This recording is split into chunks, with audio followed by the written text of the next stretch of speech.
Hello, hello, and welcome to the show. I'm so happy you're here. You're listening to Positive Mindset for Entrepreneurs. I am your host, Dana Wilde.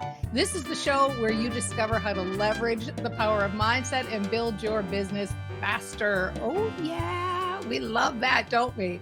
By the way, if you want to leverage the power of mindset every single day, make sure to like and comment and subscribe to this channel, and you will get notifications when I go live or when I release a new video. I'm doing a new video several times a week now, and I'd love for you to be a part of this sandbox. So today we are going to discuss running your business as a solopreneur, or maybe you are solo with just one VA. And I'll tell you what happened. We got an email from someone who wrote in. I'm going to read it to you here. I think it's a she. I'm going to just say she. What she wrote was, the biggest challenge is that sometimes it feels so foreign to be an entrepreneur, a solopreneur to be more specific.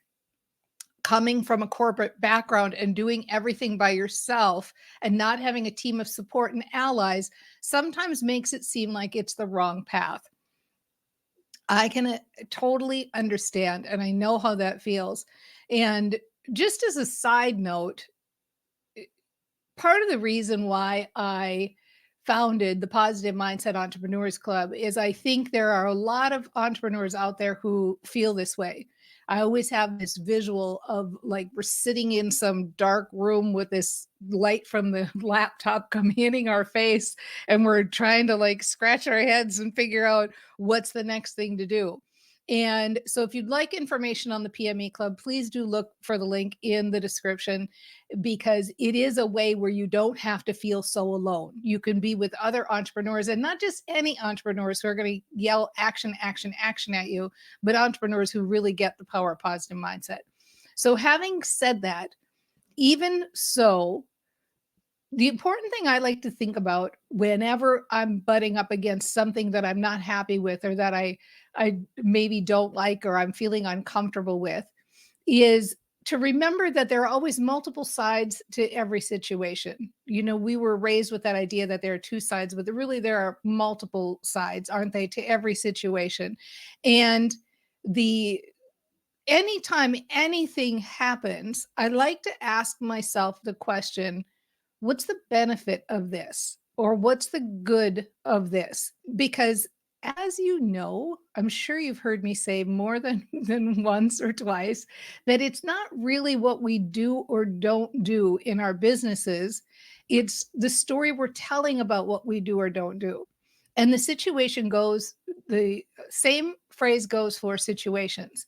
You know, whatever the situation we have, whatever the thing we think is happening to us that's so bad or is going to set us back, when we ask that question, what is the benefit from this, or what's the good that's coming from it, it helps to kind of reframe it and rethink it. And so if you look at being a solopreneur, when you frame it the way you framed it, it sounds really hard, right? Like, I've got to build this business on my own, and it's so hard, and how am I going to do it? And I don't have enough time, and I can't do all these things. And, there's that kind of background grinding noise of, I can't do it on my own. It's hard to do it on my own. I've got so much I want to do. My dreams are getting stunted because I can't do it on my own.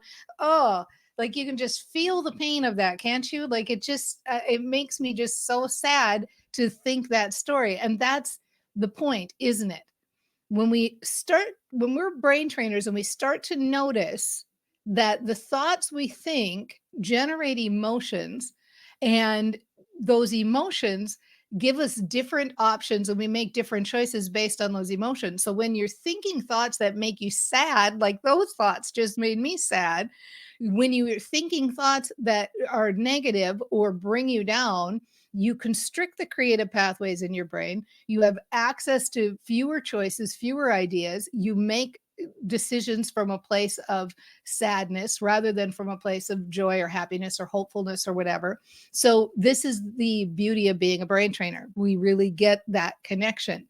So on the other hand, when you look at what's good about it, like, what is good about being a solopreneur, you generate emotions that are positive. So therefore opening the creative pathways in your brain, getting access to better ideas. So let's start making a list. And anybody who's here for the live stream was free to join in on the chat with things that are good about being a solopreneur. But here are some that came to me immediately. The first one is that you don't have the expense of a team. So you don't have all the added expense in your business. When you're first starting out, you're trying to figure it out. You're trying to figure out how to generate the money. You're trying to figure out what's your best path to conversion is and all of that stuff. You don't have that added stress of having the extra expense that goes with having team members. So that's a big plus, not only because of the money flow, but more importantly, because of the emotional stress that you may feel if you had team members added. The other benefit of going solo is it gives you time to get your footing on your own. When you're responsible for a team or another person, even that is a responsibility. It does take time. You've got that added influence. When you're on your own, you can really take a breather, take your time, get your footing, feel more comfortable, really feel better about the choices that you're making, the decisions and how you're going forward. You're really able to get your footing and feel like you're on stable footing before you start adding more people, which leads to the next point, which is you have a simpler life. Anytime you start adding more dynamics or more people to an equation, there is those extra dynamics and I don't want to call it chaos, but it can start to feel chaotic if you grow too fast, too soon. Where when you're new to start out with and you're all by yourself, you've got a nice, simple life.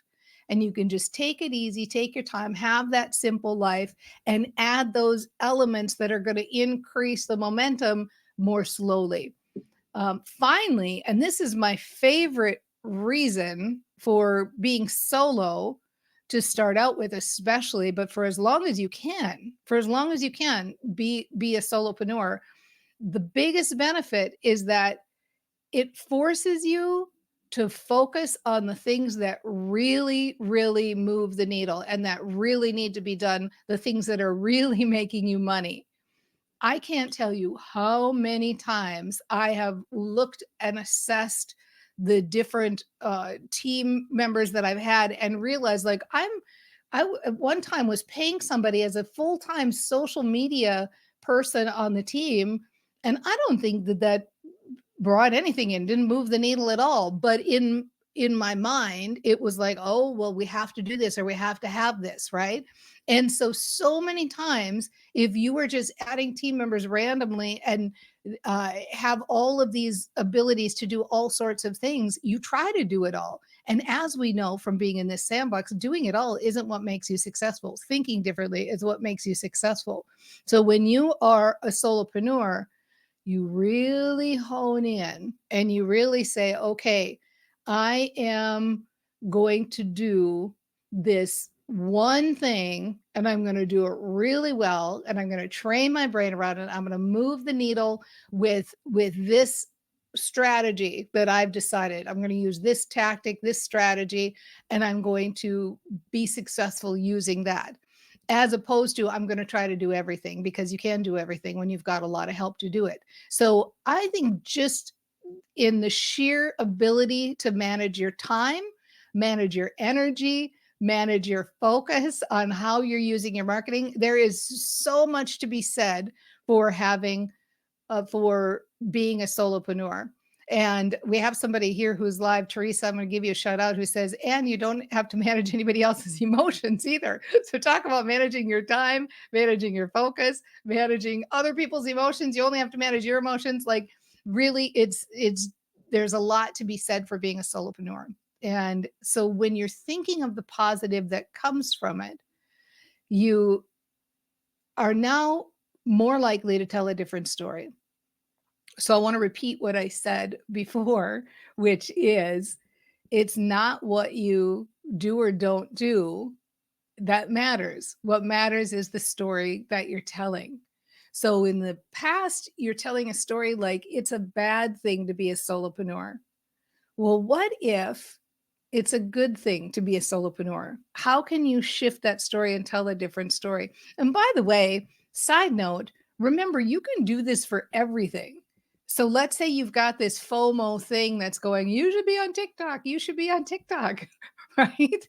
Well, what's the benefit of not being on TikTok? Make that list, right? So whatever that thing is that's in your business that you can find out by just asking yourself, like, I would be growing except for, and fill in the blank of the thing that you think is standing in your way, and then play the quote unquote devil's advocate or tell the other side of that story. Maybe that's the thing that's responsible for your success. That is really high level brain training. When you start looking at your life and realizing everything is working for you. What if every single situation in your life, good, bad, or indifferent, was actually for your full benefit? What if it was all working for you?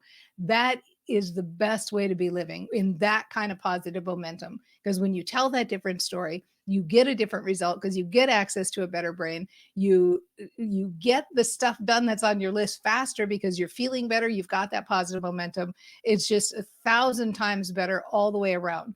So the story you were telling before is I'm from corporate world.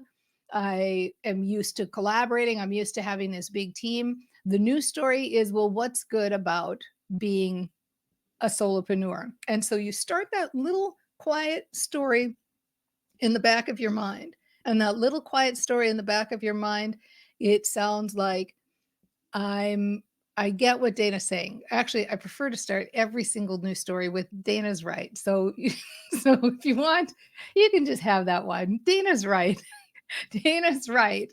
I there are a lot of good things about being a solopreneur, and I am just getting my footing now. And I do like that my life is simple. And I like that I've got some time to figure this out. And I like being on my own for a little while and getting used to things and building my brand and understanding the different steps that it takes to build my brand. And I like not having the extra expense right now. It is good to know that I don't have that extra added financial commitment right now, and that I can just be on my own. And I especially like what she said about focusing and realizing that I can get my priorities straight. It's such a good feeling to know that I don't have to be everywhere to be successful. I can just pick the thing that I'm good at, pick the thing that I'm interested in, and follow that thread and do only that, because the success doesn't come from all the things I'm doing. The success doesn't come from having a bigger team and having everybody doing all these things